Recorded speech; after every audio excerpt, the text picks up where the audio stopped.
तो उत्तर प्रदेश में भाजपा ने अखिलेश यादव के गढ़ कन्नौज में भी बड़ी जीत हासिल की है। बीजेपी ने समाजवादी किला ढाया है। आईपीएस अफसर से नेता बने असीम अरुण कन्नौज जीतकर लखनऊ पहुंचे। असीम अरुण से हमारे संवाददाता अनूप त्रिपाठी ने एक्सक्लूसिव बातचीत की। क्या कुछ कहा, सुनाते हैं आपको। उत्तर प्रदेश में योगी सरकार 2 के गठन की तैयारी शुरू हो चुकी है और 18वीं विधानसभा में जो चुनकर आए हैं उसमें सबसे चर्चित चेहरों में से एक हैं हमारे साथ असीम अरुण जी। कन्नौज सदर से विधायक चुनकर बने हैं, नए विधायक हैं। सर, सबसे पहले बहुत बहुत बधाई मेरी तरफ से और मेरे चैनल की तरफ से। बहुत धन्यवाद आपको। सर, सबसे पहले अब आप विधायक की भूमिका में हैं, जनप्रतिनिधि की भूमिका में हैं और आपके सामने है कन्नौज सहित पूरा उत्तर प्रदेश। तो अब आपकी प्राथमिकताएं क्या होंगी? हमने अपनी प्राथमिकताएं, ये सवाल आता था चुनाव के दौरान भी, तो एक विधानसभा क्षेत्र का संकल्प पत्र बनाया जो प्रदेश का संकल्प पत्र है उसके दायरे में रहते हुए, और उसमें सभी सेक्टर्स के क्षेत्रों में हमने अपनी प्राथमिकताएं यानी वादे लिखे हैं। मैं एक उदाहरण से समझाना चाहूँगा क्योंकि इतना समय होगा नहीं, बाकी लोग सोशल मीडिया पर देख सकते हैं हमारे। जैसे कि युवाओं से हमने बातचीत की तो हमने अपने संकल्प पत्र में रखा कन्नौज में बहुत अच्छी शिक्षा है लेकिन रोजगार परक शिक्षा के अभी बढ़ावे की ज़रूरत है। ऐसे कोर्सेज बढ़ाए जाएंगे। बहुत से बच्चे जो विभिन्न प्रतियोगी परीक्षाएं दे रहे हैं उनको कोचिंग की पर्याप्त व्यवस्था नहीं मिल पाती और उनको कानपुर लखनऊ जाना पड़ता है, बहुत खर्चा होता है। तो इसकी व्यवस्था हम लोग मजबूत करेंगे। एक नई व्यवस्था शायद होगी या कुछ जगहों पे होती भी होगी। पुलिस, सेना आदि की जो वर्दी वाली फोर्सेस हैं उनमें भर्ती की कोचिंग फिजिकल की नहीं होती, नॉर्मली रिटन की होती है। तो हम इसकी पूरी कोचिंग की व्यवस्था ब्लॉक स्तर पे कराएंगे जिससे कि हमारे बच्चे, मैं तो वर्दी नहीं पहन पाऊंगा, ज़्यादा से ज़्यादा बच्चे वर्दी पहने और आगे बढ़ें। तो ये एक उदाहरण है युवाओं के लिए। इस तरीके से सभी सेक्टर के लिए हमारा संकल्प पत्र है जिसमें हमने सारे वादे लिखे हैं। सर, गोरखपुर की सदर विधानसभा, मैनपुरी की करहल विधानसभा, उसके बाद तीसरे नंबर पर सबसे चर्चित सीट आपकी थी कन्नौज सदर। वहाँ से अखिलेश यादव रहे हैं, डिम्पल जी रही हैं, तमाम वहाँ से सिटिंग विधायक भी समाजवादी पार्टी के थे। विकास की हम बात करते हैं, वहाँ के आम आदमी व्यापारियों की समस्याओं की बात करते हैं। पिछले 2-3 दशक में कितना विकास हुआ है वहाँ और अब जरूरतें क्या है वहाँ? ये सबसे बड़ा ट्रेंड अगर देखें इस चुनाव का तो यही है कि ये चुनाव विकास और सुरक्षा के मुद्दे पे पार्टी ने लड़ा और उसी पे हमको वोट मिला।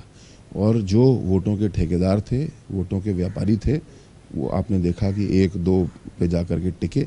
परिवारवादियों का जो हाल हुआ आपने देखा। क्यों?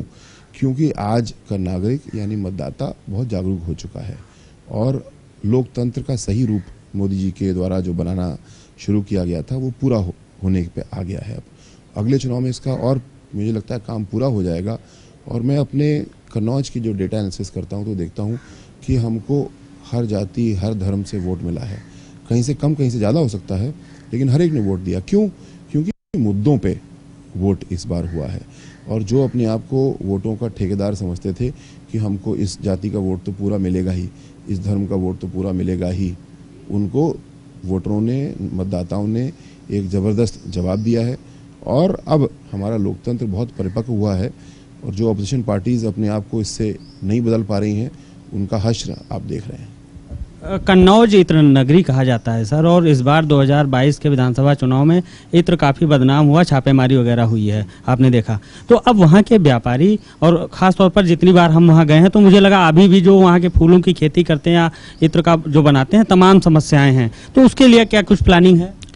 इत्र का जो उद्योग है वो अपने आप में बड़ा खूबसूरत पूरा इकोसिस्टम है जिसमें कि उद्योग भी है लेकिन उसके पीछे कृषि भी है और सब मिलकर के एक बहुत अच्छा इकोनॉमिक सिस्टम, एक अर्थव्यवस्था का सिस्टम बनता है।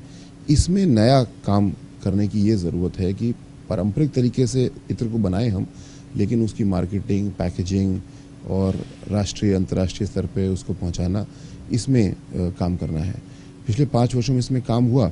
आपको जान के खुशी होगी कि ऐसे 2 ब्रांड हैं जो अमेरिका में और विदेशी मार्केट में इत्र की हमारी हैं, बहुत सफल हैं। इसको और आगे बढ़ाना है, कुछ सरकारी योजनाओं के योगदान से बढ़ाना है, किंतु ज़्यादा जो हमारे प्रतिष्ठान हैं उनको प्रोत्साहित करके उनकी कल्पना जागृत करके आगे बढ़ाना है। सर, एक सवाल सब जानना चाहते हैं कि तमाम अनुभव आपके पास है पुलिस डिपार्टमेंट का और कई और क्षेत्रों का भी, किस भूमिका में हो सकते हैं? कुछ खुलासा करिए सरकार में आप। मुझे लगता है कि भारतीय जनता पार्टी जिस मिशन पे काम कर रही है, राष्ट्र निर्माण के मिशन पे काम कर रही है, सबको साथ जोड़ रही है ईमानदारी, शुचिता पे काम कर रही है। ये मिशन बहुत महत्वपूर्ण है और मैं उस पर काम कर रहा हूँ। इसमें पद एक महत्वपूर्ण पड़ाव हो सकता है, एक साधन हो सकता है और पार्टी द्वारा मुझे जो भी छोटा बड़ा काम दिया जाएगा, मेरे स्किल्स, मेरे कौशल के मुताबिक, जो कि मूल रूप से सरकार के जो काम है उससे है, मैं उसको पूरा करूंगा। मेरे पद की कोई लालसा नहीं है और मैं पुलिस से राजनीति में आया, पार्टी में आया और 2 महीने के अंदर एक सॉफ्ट लैंडिंग हुई, वरना ये बहुत हार्ड लैंडिंग भी हो सकती थी, प्लेन क्रैश भी हो सकता था, लेकिन एक सॉफ्ट लैंडिंग हुई। तो मैं इसी के लिए समस्त नेतृत्व का बहुत आभारी हूँ, ईश्वर का बहुत आभारी हूँ और संतुष्ट हूँ। बस छोटा सा आखिरी सवाल है सर, कि लोग चाहते हैं, जानना चाहते हैं, आपके अनुभव के अनुरूप सरकार में, कैबिनेट में आप आएंगे तो कौन से विभाग आपको ज़्यादा अच्छे लग रहे हैं कि उस पर आप काम करेंगे तो बहुत बेहतर रहेगा? ये सवाल शायद गलत है और इसलिए इसके जवाब भी मैं नहीं देना चाहूँगा। जैसे मैंने कहा कि मिशन पे काम करना है और पद जो हैं वो संगठन निर्णय लेता है और भारतीय जनता पार्टी में सभी लोग, खासकर मैं अपने चुनाव में देखता हूँ कि हजारों हजार हमारे कार्यकर्ता काम कर रहे हैं पद के लिए नहीं, उनके मन में एक लालसा है, एक मिशन है कि हमको राष्ट्र निर्माण में अपना योगदान करना है। और मैं अपने एक सामान्य कार्यकर्ता से ये सबक लेना चाहूँगा और राष्ट्र निर्माण के लिए महत्वाकांक्षा मेरे मन में है, व्यक्तिगत पद के लिए महत्वाकांक्षा लेके नहीं चलना चाहूँगा। बहुत बहुत शुक्रिया सर बातचीत के लिए। आप थे असीम अरुण, विधायक हैं कन्नौज सदर से। उन्होंने तमाम मुद्दों पर बात की और साफ कर दिया कि उन्हें आगे अब काम करना है राष्ट्र निर्माण में, जो कि भारतीय जनता पार्टी की प्रायोरिटी है और उनकी एक मुहिम है। लखनऊ से वीडियो जर्नलिस्ट गौरव के साथ अनूप त्रिपाठी, JK24।